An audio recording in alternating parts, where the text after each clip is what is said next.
Shalom, welcome to this week's Torah portion. This week's Torah portion is Vayeshev, and it is Genesis 37:1 through 40:23. The Haftarah, or the prophets, is Amos 2:6 through Amos 3:8. And before we get started, I want to invite you to Feeding Hope Fellowship this coming Shabbat, this coming Saturday, the Sabbath. And what we do is we study these scriptures throughout the week, called the Torah portion, and we study them throughout the week, and then we come together and we share openly with one another what the Father has shown us throughout the week in relation to the Torah portion and how it relates to our belief system and to the Messiah and to how He is reflected in it. So we invite you to join us for that. When we're done with that, we have lunch. We break bread together, and excuse me. Then we'll have a teaching afterwards. Matter of fact, right now we're learning Hebrew as of this week. We're learning the Hebrew alphabet, and there's other things that we do here and there. So yeah, you're invited, and you can call me at 337-789-7925. If you'd like to join us, I'll give you directions on how to get to where we're having fellowship. Anyway, let's get started. And Jacob dwelt in the land of his fathers' sojournings in the land of Canaan. This is the genealogy of Jacob. Joseph, being 17 years old, was feeding the flock with his brothers, and the young man was with the sons of Bilhah and the sons of Zilpah, his father's wives. And Joseph brought an evil report of them to his father. And Israel loved Joseph more than all of his children, because he was the son of his old age. And he made him a long robe. But when his brothers saw that their father loved him more than all of his brothers, they hated him and were not able to speak peaceably to him. And Joseph dreamed a dream and told it to his brothers, so they hated him even more. And he said to them, "Please listen to this dream which I have dreamed. See, we were binding sheaves in the midst of the field, and see, my sheaf rose up and also stood up. And see, your sheaves stood all around and bowed down to my sheaf." And his brothers said to him, "Shall you indeed reign over us all? Shall you indeed rule over us?" So they hated him even more for his dreams and for his words.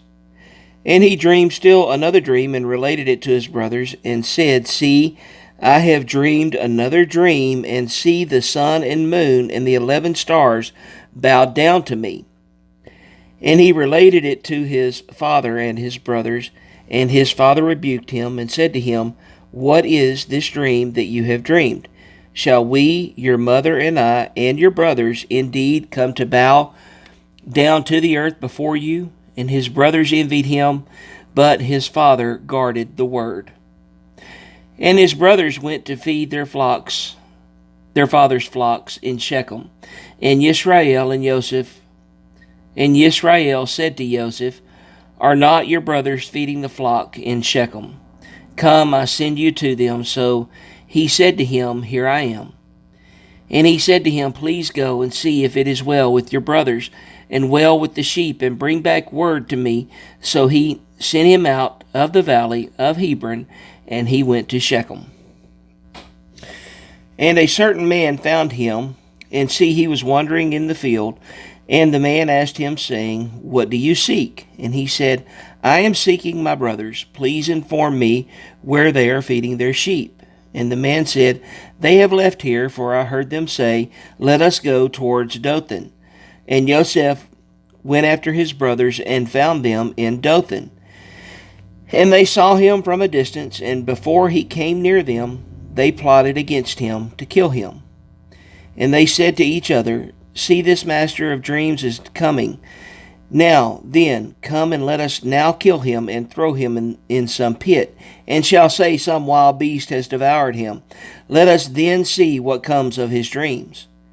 But Reuben heard and rescued him from their hands and said, "Let us not strike his being." And Reuben said, And Reuben said to them, Shed no blood, throw him into this pit which is in the wilderness, and do not lay a hand on him, in order to rescue him out of their hands and bring him back to his father. So it came to be, when Joseph had come to his brothers, that they stripped Joseph of his robe, the long robe which was on him. And they took him and threw him into a pit, and the pit was empty. There was no water in it. And they sat down to eat a meal, and they lifted up their eyes and looked, and saw a company of Ishmaelites coming from Gilead with their camels, bearing spices and balm and myrrh, and going to take them down to Mitzrayim. And Yehudah said to his brothers, What would we gain if we kill our brother and conceal his blood? Come and let us sell him to the Ishmaelites, and let not our hand be upon him, for he is our brother, our flesh. And his brothers listened. And men, Midianite traders, passed by. So they pulled Joseph up and lifted him out of the pit and sold him to the Ishmaelites for 20 pieces of silver. And they took Joseph to Mitzrayim. And Reuben returned to the pit, and see, Joseph was not in the pit. And he tore his garments. And he returned to his brothers and said, The boy is gone, and where am I to go? And they took Joseph's robe, slew a male goat, and dipped the robe in the blood, and sent the long robe and brought it to their father, and said, We have found this. Please look, is it the robe of your son or not? And he recognized it and said, It is my son's robe. An evil beast has devoured him. Joseph is torn to pieces. And Jacob tore his garments and put sackcloth on his waist, and mourned for his son many days. And all his sons and all his daughters arose to comfort him, but he refused to be comforted. And he said, Now let me go down into Sheol to my son in mourning. So his father wept for him. And the Midianites had sold him in Mitzrayim to Potiphar, an officer of Pharaoh and captain of the guard. And at that time it came to be that Yehudah left his brothers and turned aside to a man, an Adulamite, whose name was Hira. And Yehudah saw there a daughter of a certain Canaanite, whose name was Shua. And he took her and went into her. So he conceived and bore a son, and he called his name Er. And she conceived again and bore a son, and she called his name Onan. And she conceived yet again and bore a son, and called his name Shelah. And he was at Kezab when she bore him. And Yehudah took a wife for Er, his firstborn, and her name was Tamar. But Yehudah's firstborn, was evil in the eyes of Jehovah, and Jehovah took his life. And Yehudah said to Onan, Go in to your brother's wife and marry her, and raise up an heir to your brother. And Onan knew that the offspring would not be his, and it came to be, when he went into his brother's wife, that he spilled on the ground, lest he should give an offspring to his brother. But what he did displeased Jehovah, so he took his life too. Then Yehudah said to Tamar, his daughter-in-law, Remain a widow in your father's house until my son Shelah is grown. For he said, Let he also die as his brothers did. And Tamar went and dwelt in his father's house. And after a long time the daughter of Shua, Yehudah's wife, died. And Yehudah was comforted, and went up to his sheep shearers in Timah, he and his friend Hira the Adulamite. And it was reported to Tamar, saying, See, your father-in-law is going up to Timnah to shear his sheep. And she took off her widow's garments, and covered herself with the veil, and wrapped herself, and sat at the entrance of Enayim, which was on the way to Timnah. And she saw that Shelah was grown, and she was not given to him as a wife. And Yehudah saw her, and reckoned her for a whore, and for she had covered her face. And he turned aside to her by the way, and said, Please let me come into you, for he did not know that she was his daughter-in-law. And she said, What do you give me to come into me? And he said, Let me send you a young goat from the flock. And she said, Do you give me a pledge until you send it? And so he said, What pledge should I give you? And she said, Your seal and your seal and your cord and your staff that is in your hand. And he gave them to her, and went in to her, and she conceived by him. And she arose and went away, and removed her veil, and put on the garments of her widowhood. And Yehudah sent the young goat by the hand of his friend the Edolamite to receive his pledge from the woman's hand, but he did not find her. And he asked the men of that place, saying, Where is the cult prostitute who was beside the way of Eniam? And they said, There was no cult prostitute in this place.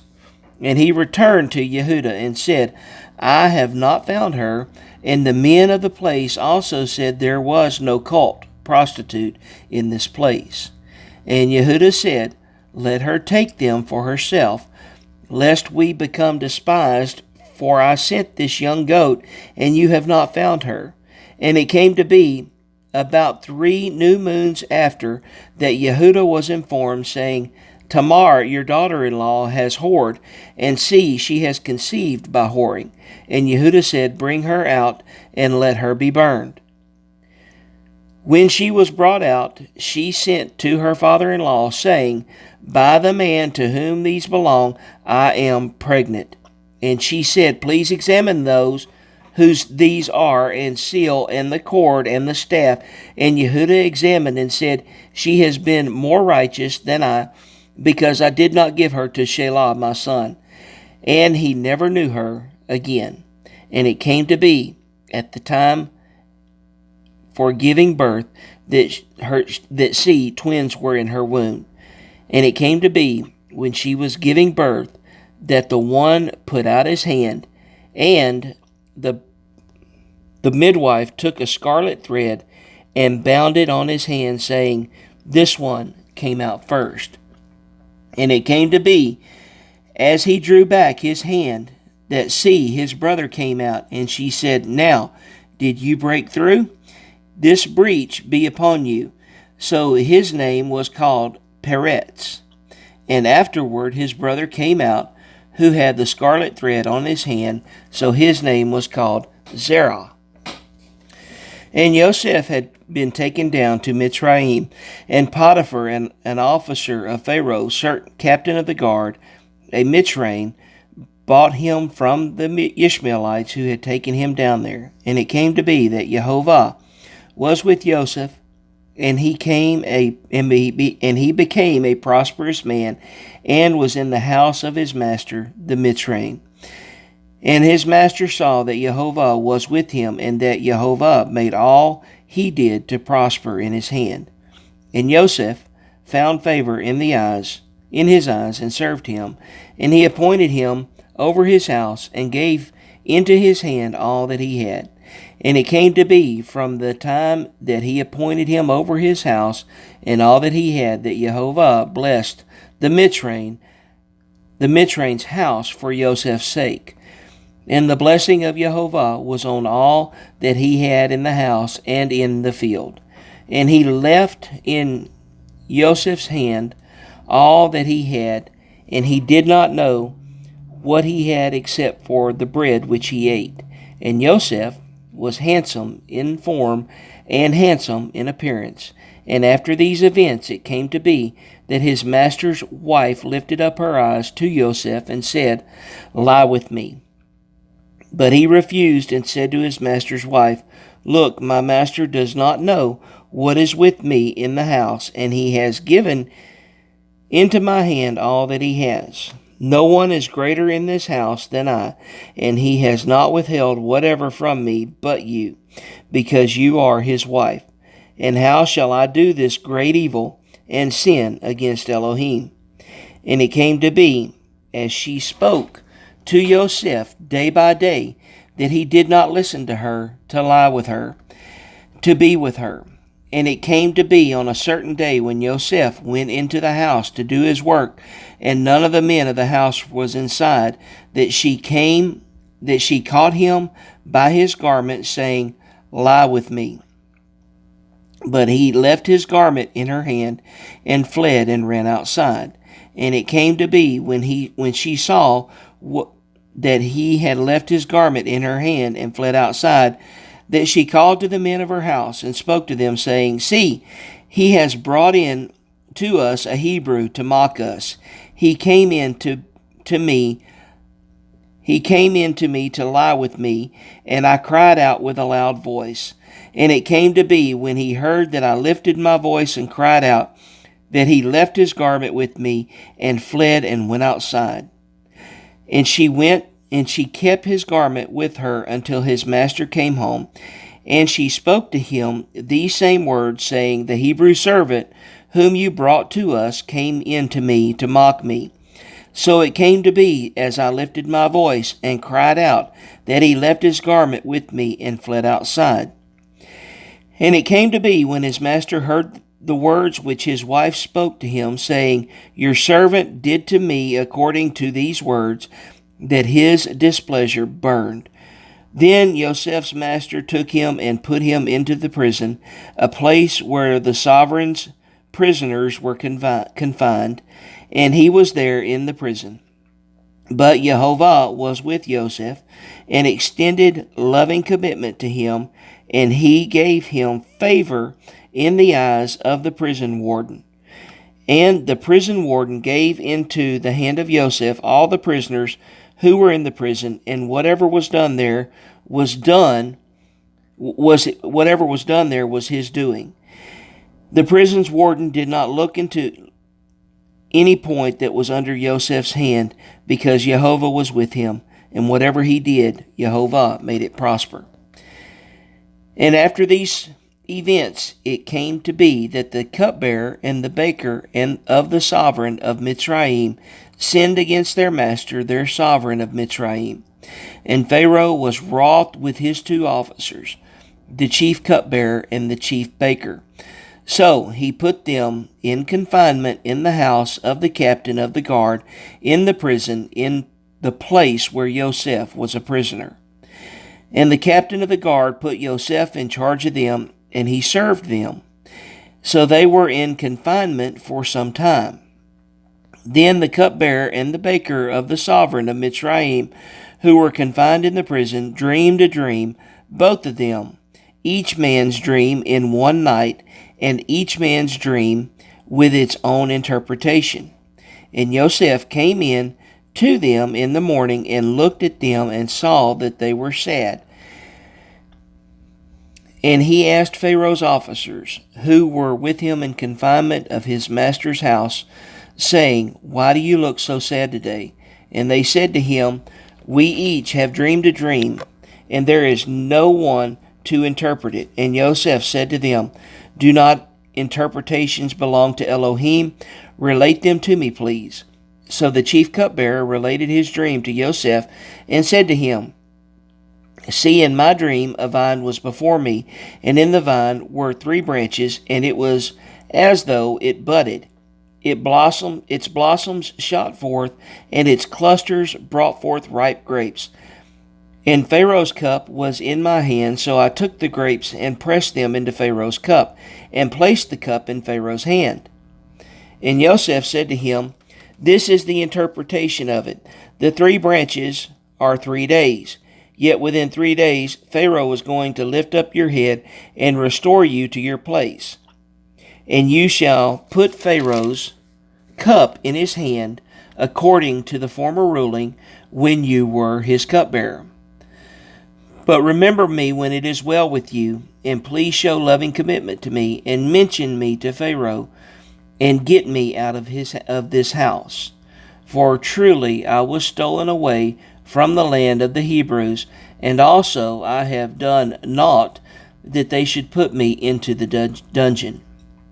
And the chief baker saw that the interpretation was good, and he said to Joseph, I also was in my dream, and saw 3 white baskets were on my head, and in the uppermost basket all kinds of baked goods for Pharaoh. And the birds ate out of the baskets on my head. And Joseph answered and said, This is the interpretation of it. The 3 baskets are 3 days. Yet within 3 days Pharaoh is going to lift off your head from you and hang you on a tree, and the birds shall eat your flesh from you. And on the 3rd day, Pharaoh's birthday, it came to be that he made a feast for all his servants. And he lifted up the head of the chief cupbearer and of the chief baker among his servants. And he restored the chief cupbearer to his post of cupbearer again, and he placed the cup in Pharaoh's hand. But he hanged the chief baker, as Joseph had interpreted to them. And the chief cupbearer did not remember Joseph, but forgot him. Now for the Haftarah, Amos chapter 2, starting in verse 6. Thus said Jehovah, for 3 transgressions of Yisrael, and for 4 I do not turn it back, because they sell the righteous for silver, and the poor for a pair of sandals, who crush the head of the poor ones in the dust of the earth, and turn aside the way of the meek. And a man of his father go in to the same girl to defile my set-apart name.